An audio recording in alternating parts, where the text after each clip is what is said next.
una palabra griega que significa conocimiento o ciencia. Pero en los tiempos bíblicos representaba mucho más que eso. Era una manera de entender, de percibir y de analizar la realidad. Parece talmente como que todo quedó en el pasado, pero no existe escuela del pensamiento hoy que no haya sido influenciada por la gnosis.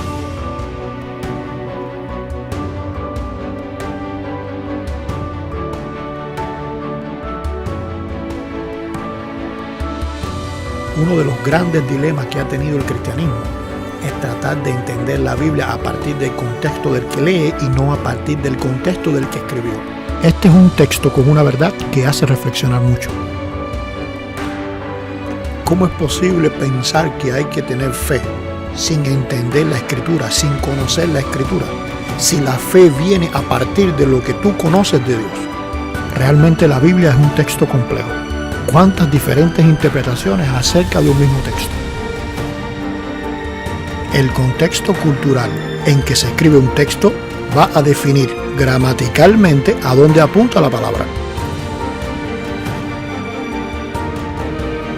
Comúnmente oímos decir que un texto fuera de contexto se convierte en un pretexto. ¿Pero realmente se conoce el contexto bíblico? Hola, yo soy Líber Aguiar y hoy te quiero hablar de la gnosis. Como el tema de la gnosis es un tema tan amplio, pero a la vez tan importante para entender muchos aspectos del texto bíblico, vamos a estar utilizando varios programas para poder transmitir la visión más general y a la vez más profunda y detallada acerca del tema de la gnosis. Cuando se menciona el asunto del gnosticismo, todo el mundo piensa en las sectas que aparecieron en el siglo I. Pero para ser más preciso y entender mejor este fenómeno, debemos comenzar un poco antes. A través de la descendencia de Caín se fue desarrollando toda una perspectiva humana de la religión. Aunque el diluvio terminó con gran parte de la humanidad 1600 años después de la creación de Adán, esta manera de interpretar la espiritualidad logró insertarse en la humanidad a través de Cam, el hijo de Noé. A partir de sus descendientes se fue entrelazando toda una ciencia religiosa que pretendía entender y manipular la realidad espiritual del hombre. Siglos después, con la llegada de los imperios, fue evolucionando este modelo pagano de la ciencia que en algún momento competía con las religiones locales y en otros se entremezclaba. Así fue apareciendo entre ellos una casta de iluminados e intermediarios que transmitían sus conclusiones a manera de secreto o revelación. Esta llamada nueva perspectiva de la ciencia religiosa o mística se puede encontrar en todas las culturas de la humanidad. Pero en aquel entonces, en los tiempos bíblicos, lo vamos a encontrar muy definido en dos grupos muy diferentes entre ellos. Por un lado, los magos, que pertenecían a la cultura persa y todo lo que se desarrolló ahí en ese lugar. Y en otro lado, los filósofos, que fue lo que se desarrolló dentro de la Grecia y el mundo más occidental. Esta ciencia mística y religiosa se fue diseminando en medio de las culturas, pero aunque en cada una de ellas asumió características específicas y muy disímil, de forma general sí se pueden marcar algunos puntos en común para todas ellas. Número 1. El mundo en que habita el ser humano es una creación fallida. O sea que todo lo que nos rodea es causa de nuestra desgracia. Número 2. Solo a través de un conocimiento pleno el ser humano puede trascender su triste realidad. O sea, cuando somos capaces de entender nuestra realidad a nosotros mismos, pero no de una forma lógica o sencilla, sino de una forma profunda, mística o revelada por alguna deidad, pues entonces podemos comprender y salir adelante en medio de nuestra situación fallida. Número 3. Este conocimiento no viene del análisis o razonamiento, sino de un toque mágico que alumbrará todo el ser humano. O sea, es como si tú estuvieras sentado acá y de buena primera aparece una revelación especial que se te mete dentro. Tal vez tú no la puedas ver así con tus ojos, pero se te metió dentro, vino desde esa deidad, alumbra toda tu percepción y entonces tú vas a entender y vas entonces a razonar y vas a analizar todo desde una perspectiva, pudiéramos decir, espiritual, supranatural. Número 4. El ser humano solo necesita recursos para mejorar en su vida y no una liberación de su corrupción. O sea, no necesito un salvador, no necesito nada espiritual. Mi problema no se encuentra en mi espíritu, mi problema se encuentra en resolver las cosas que están a mi alrededor. Número 5, una élite específica transmitía ese conocimiento a quienes ellos decidían. Así fue apareciendo entonces toda una casta, todo un grupo élite capaz de transmitir ese conocimiento, esa enseñanza, ya fuera por un brebaje, ya fuera por una clase, ya fuera por un andar juntos, pero transmitían esa fuerza o esa luz a la otra persona. Número 6, los placeres de la vida, entre ellos en especial el sexo, ofrecían las experiencias supremas para el hombre. O sea, cuando el hombre se encuentra satisfaciéndose emocionalmente a través de sus placeres, como eso trae un estado de quietud, como eso trae un estado de confort, como eso trae un estado de plenitud aparente, pues entonces ellos interpretaron que eso era el clima de donde el ser humano debía llegar. Allá era donde teníamos que estar. Número 7, un individuo al entrar en ese estado especial del conocimiento podía diluirse en su entorno e inclusive en otros individuos y entender cualquier misterio. Porque no era simplemente un conocimiento que yo tenía y ya, sino que un conocimiento que hacía que yo, producto a lo que conocía ahora, me metía o era capaz de adivinar, de entender, de saber, de conocer los pensamientos de los demás, diluirme con la materia que me rodeaba, entender las cosas. Cuando el reino de Judá fue llevado al cautiverio, se vio la necesidad de poder transmitir la enseñanza bíblica a la nación. Así entonces fueron apareciendo las escuelas de enseñanza, las sinagogas, los lugares para transmitir ese conocimiento. Y de la misma forma que aparecen los lugares para transmitir esos conocimientos, también van apareciendo maestros para transmitir esa enseñanza. Muchos de esos maestros, por no decir todos, no se puede decir todos, pero muchos de esos maestros fueron entrando en contacto con ese pensamiento místico religioso de aquella ciencia que venía desde tiempos de Caín y fueron entonces incorporando a su perspectiva interpretativa del texto todas esas enseñanzas. Tenemos entonces, por ejemplo, algunos tiempos después, con las diásporas y los movimientos de la nación, como el caso de Filón de Alejandría, que estando allá en Alejandría, esto pertenece entonces a Egipto, fue el lugar donde se desarrolló la Septuaginta, donde se desarrolló todo el pensamiento, pudiéramos decir, helénico del judaísmo. Pues entonces vemos a un Filón tratando de buscar la forma de explicar el texto bíblico a la luz del pensamiento griego, pero no es el pensamiento griego cualquiera, sino el pensamiento griego filosófico, que es el que viene de esa raíz de ciencia oculta o de religión o de ciencia religiosa que venía gestándose desde los tiempos antiguos. De esta forma empieza a aparecer entonces en medio de la nación de Israel, empiezan a aparecer los magos, empiezan a aparecer los exorcistas, empiezan a aparecer los intérpretes del texto y son personas que simplemente están transmitiendo la enseñanza mezclada de ese conocimiento, de esa ciencia oculta, pero ahora disfrazada de judaísmo, disfrazada de enseñanza bíblica. Esto no ocurrió solamente en Judea. Pudiéramos decir que Judea era donde menos ocurrió.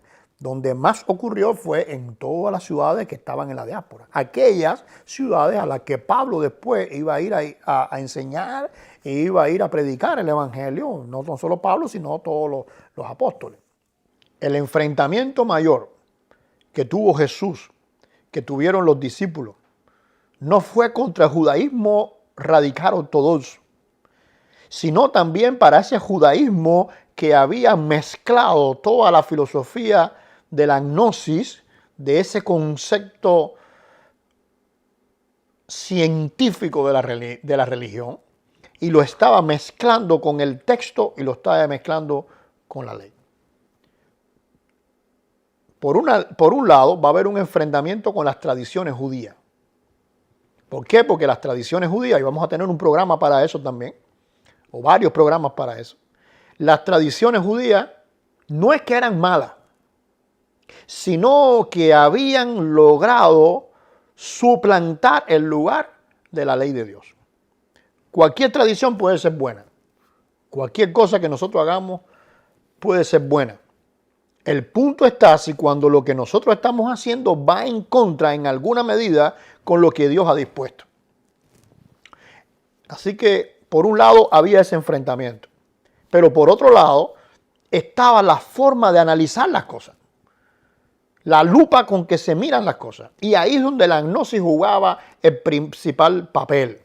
Y es que había logrado meterse en la mente de los seres humanos esta conclusión, de tal forma que era la lente con que se veía las cosas, era la lente con que se analizaban las cosas. Así que entonces cuando el apóstol Pablo, por ejemplo, o Juan, van a estar llevando el evangelio, van a estar chocando diametralmente con la gnosis. Chocaron en Samaria con Simón, chocaron después en Corintio, chocaron también por allá por Éfeso, con aquellos hijos de Cefa.